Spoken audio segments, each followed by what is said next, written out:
여러분 안녕하십니까. 32년간 자동차 회사에서 상품 개발, 해외 마케팅, 영업 경험을 살려 자동차 마케터의 시선을 운영하고 있는 이순남입니다. 오늘 제목은 연구소 기술자가 개발한 G70 디자이너와 마케터가 만든 스팅어라고 달았습니다. 디자이너와 마케터가 차를 만든다고? 스팅어가 동일한 플랫폼이면서도 G70과 스타일과 재원에서 크게 다르게 개발된 뒷이야기, 스팅어의 주요 사양 결정을 둘러싼 연구소와 마케팅 간 벌어졌던 경론 내용을 이야기해 보려고 합니다. 구독과 좋아요는 저에게 큰 힘이 됩니다. 아래 붉은 구독 버튼 한번 눌러주시면 감사하겠습니다. 개발 코드네임 CK 스팅어 프로젝트는 2014년에 시작되어 메르스 두려움에 떨던 2015년에 상품 발의가 되었습니다. 기아 디자인과 마케팅은 이미 모터쇼를 통하여 컨셉카로 충분히 검증을 받아왔던 GT의 해치백 스타일을 활용한 브랜드 아이코닉 차를 제안했습니다. 이때부터 본격적으로 상품 기획, 연구소 PM 그리고 마케팅 간의 치열한 논쟁이 시작되었습니다.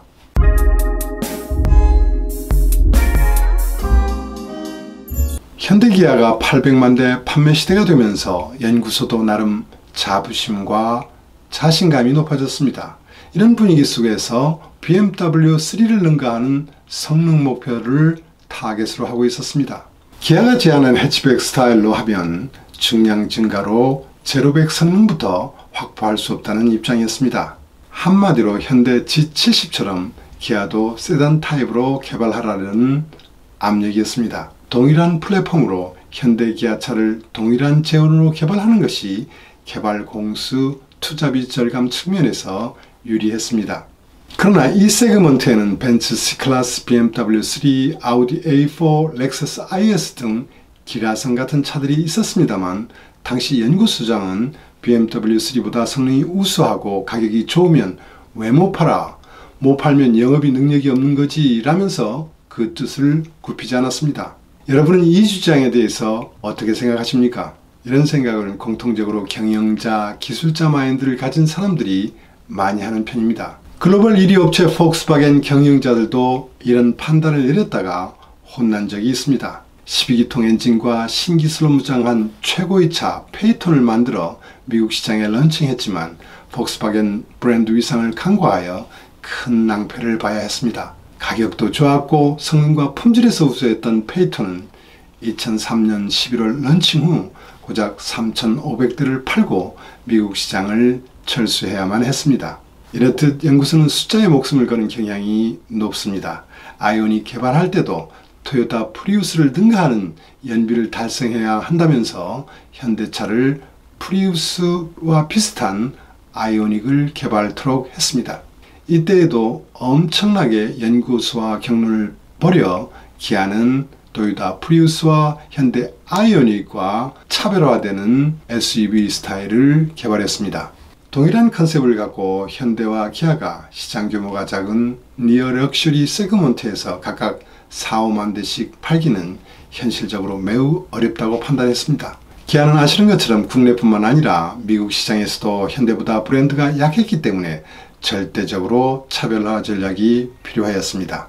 마케팅 경험이 풍부했던 기아의 최고 경영자였던 부회장은 과감하게 해치백으로 결정하며 더 이상 연구소와 소모적인 논쟁이 없도록 했습니다.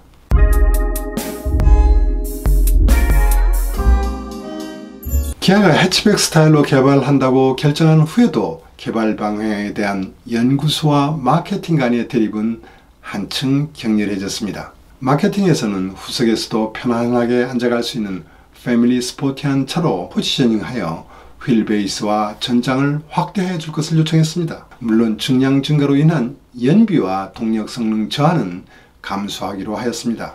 연구소의 반대는 예상대로 강했습니다. 또 한 달이 시간이 흐르고 연구소를 그나마 설득할 수 있었던 것은 새롭게 개발된 아우디 신형 A4 재원 정보였습니다. 미국에서 벤츠, BMW 대비 약했던 아우디도 우리와 비슷한 전략을 구사하고 있지 않습니까? 전장, 휠베이스 증대로 실내 공간과 2열 레그룸을 키웠고요. 그럼에도 불구하고 중량을 축소하고 연비와 성능을 향상시켰다고 하는데 우리도 이렇게 개발하면 되지 않습니까? 하고 마케팅에서는 역공을 했습니다. 연구소는 마침내 기아의 브랜드 파워를 고려할 때 전공법으로 BMW 등 프리미엄 브랜드 차량을 공략하는 것은 어렵다고 이해하여 주었습니다. 이런 배경으로 스팅어의 재원은 G70보다 옵티마보다 커지게 된 것입니다. 그러나 이런 재원으로 만들었던 모델은 컨셉카가 가지고 있던 웅장함이나 다이내믹한 요소는 사라지고 아주 평범한 모델이 되어버렸습니다. BMW 4 그랜 쿠페와 벤츠의 C클래스와 모델 클리닉을 했던 결과는 참담했습니다. 앞으로 3년 후에 나올 모델이 고객 평가에서 꼴찌를 한 것입니다. 다행히 피터 슈라이어 밑에서 유럽 디자인 센터장을 맡고 있던 그레고리 기엄이라는 디자이너가 설계와 협의하면서 휘라치 부분을 잘 다듬어서 전체적으로 밸런스를 다시 잡은 것이 지금의 스팅어 스타일이 되었습니다. The bonnet is long and the cabin is positioned toward the rear. The fastback silhouette relies on the steeply raked rear glass and short rear deck. We at Kia are very proud that this is the first four-door coupe with a fastback silhouette made by a Korean manufacturer.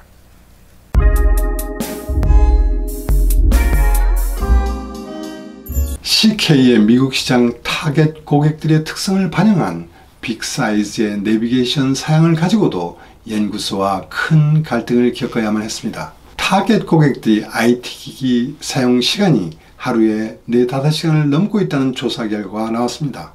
이노베이티브한 내비 기능과 함께 이들의 실사용을 자극할 대형 사이즈가 필요하다고 판단하였습니다. 그래서 그 당시 현대 기아의 최대 사이즈였던 10.5인치를 적용해달라고 요청했습니다. 대형 사이즈는 이미 시장에서 밸류가 되고 있었습니다. 테슬라, 볼보, 아우디 등은 8인치 이후에 9.5인치를 개발하지 않고 바로 10인치 이상 대형 내비를 개발하고 있었습니다. 럭셔리 커스터머의 니즈 원스에 부응하고 다가올 2020년 트렌드에 미흡하지만 대응할 수 있는 방안으로 제안을 드렸지만 연구소는 끝내 이 제안을 받아들이지 않으면서 차격에 언매칭되는 작은 사이즈를 장착하게 되었습니다.